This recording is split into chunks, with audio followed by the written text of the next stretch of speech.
In this demo, we'll be going over the instructions on our div layout using CSS. I'm sitting on my home page right now for my website, so let's drill down to our Web Authoring 1 page, and it's exercise 6B that we're working on today. So I've got a link called Spec Sheet Instructions, and let me talk around that a little bit, because that does actually provide the instructions on what we're creating today. It's broken up into a couple of areas here. The top area here shows the root folder that you'll create. So as you can see here, we have one main root folder, and inside of there we have a folder for the CSS file that you can see here, named with your last name, 6b.css. And in the images folder, I've provided an image for you to put in there. So that needs to be placed in there before you create your HTML page. And then finally, along with those, you can see the actual HTML page that was created. For me, it was using TextEdit. And I just called it last name underscore 6b.html. And this is the directory structure you must go by, and this is what you will compress and zip and send to me when you're completed.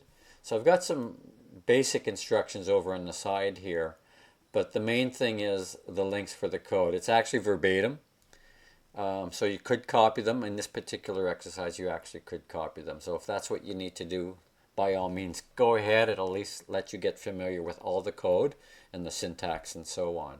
But this is an image of what the page will look like, and I'll actually pop it open here. I'll go out to my desktop and grab that file and open it up by double clicking it.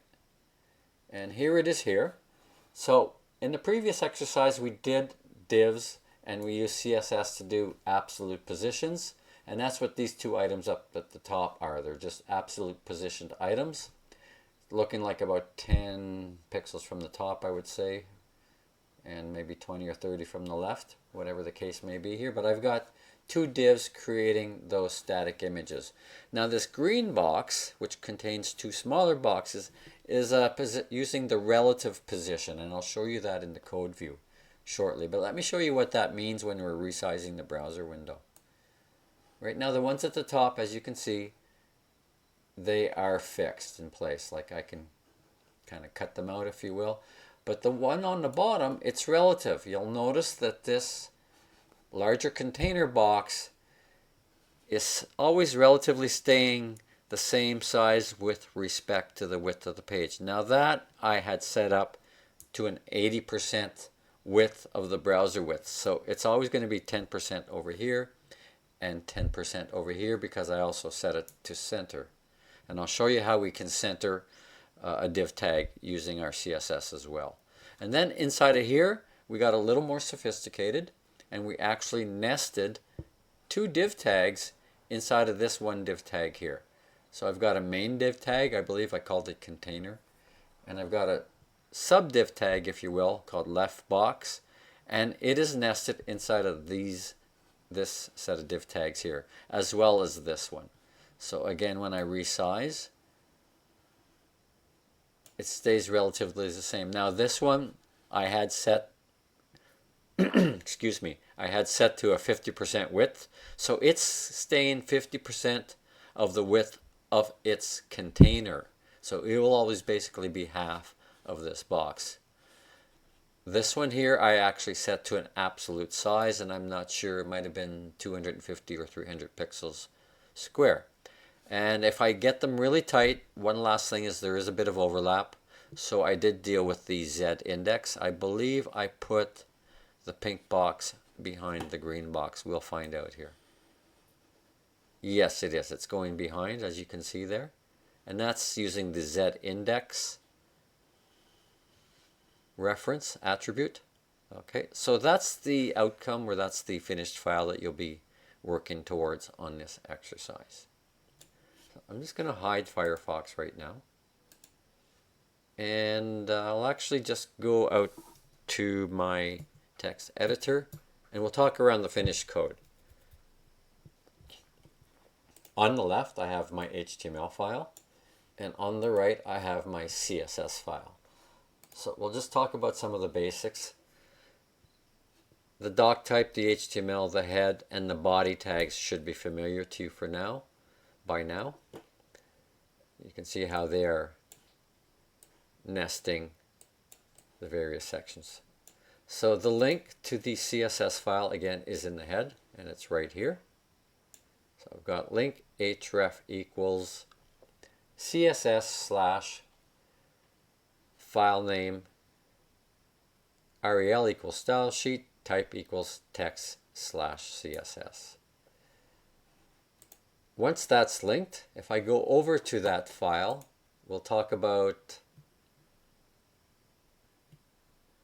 the absolutes first, which is left box or left absolute, right absolute at the bottom here. Now they're all using IDs, as you can see, indicated by the hashtags. But we'll talk about these two right now, which is basically a review of the previous lesson. So the left absolute is positioned, set to absolute, top 10 pixels from the top, left 20 pixels from the left. The box is defined as being 200 pixels wide and 200 pixels square. I had established a background color of orange. I didn't use hexadecimal for that. And the padding, which is the space inside, is 10 pixels, and that's to allow for the text to have a little breathing space around the edges. And then the text itself, I set it to align to center. And if we go to the page, you can see here this is defining this orange box. It's a bit on the yellower side, but it's what's defined as orange. And there is my margin giving me a little bit of breathing space around the text. And if I look at the HTML itself, let's go back to there. This is the line. So here is the text content, and it's actually in between paragraph tags, and I want you to do it exactly as done here. And the div tag that's surrounding that text has an attribute defining it with the ID, referring to the left absolute style in my style sheet. So all of the attributes in here will be applied to this div tag and will be reflected with the contents of that div tag. Okay, so the other element, the other absolute div tag is very similar, the right one over here. It's been attached to the second div tag, which is surrounding an image, as you can see here. Okay, and if we go out to the page, that's this element right here. And if we go back to the definitions over here in our CSS, you can see the width and the height are 250 pixels square. And the left was pushed out to 275 pixels from the left of the browser. So that takes care of those two top elements right here. Now the new part today is this relative positioned element. So let's go back again to our text. The HTML is the div tag right here with the ID of container. And inside of that, I have some text surrounded by paragraph tags and then two other div tags.